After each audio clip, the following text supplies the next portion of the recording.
All right, so another day out here where we're working on the brooder. We're gonna have babies real soon, so I need to get this thing done.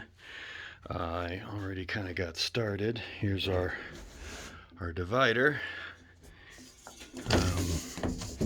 I think once I have a little bit of extra wood, I may throw a small piece of like 1x1 or something on the top here, so it's not so floppy. But I got this guy in.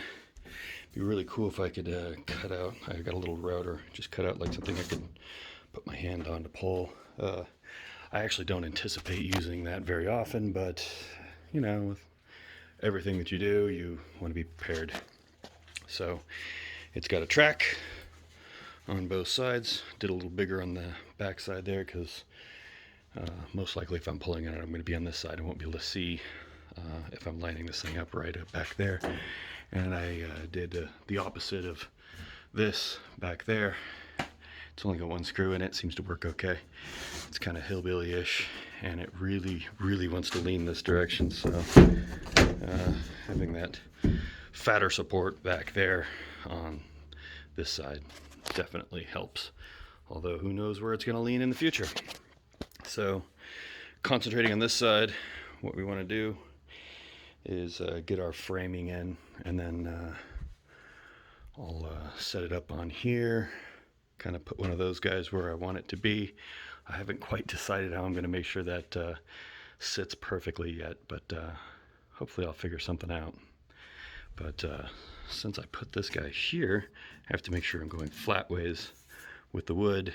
That way it's already got its own built-in stop right there. Got my hinges. So yeah, we're just gonna have to make sure that we're sitting real nice up against this 2x4 here, which is exceptionally solid because all the glue is finally seeming like it's very well seated. And then the forklift portion's not actually done yet. That's gonna have to wait until I can get the cross member 2x4s installed in this thing real good so that it's very solid. Back there, because I think that's where it's going to take the weight of the forks, is actually going to be initially towards the front, and then as I roll it back, it'll probably be reasonably well balanced, because I'm going to want to say that something of this size, I'm not going to want to try to curl too much, because you know, if it falls forwards, it's actually pretty solid. It probably won't break up too bad, but if it falls forwards, like forwards into my tractor, which I guess is actually backwards, but I'm, you know, from where I'm looking at it, then it lands on my tractor, and I don't want that. I don't want $300 worth of scrap wood to destroy my grill and all the pretty in this region right here. So yeah, we're gonna see if I can't get this all done today. I haven't quite figured out how I want to handle maybe a pull-out tray, but I'm starting to believe that maybe I should make the frame about an inch or two smaller than the door right here, and then, you know, if I decide to, I can hardware cloth the bottom, and we'll see how the chicks handle that. And then I've got a tray I can pull out that they can't access because the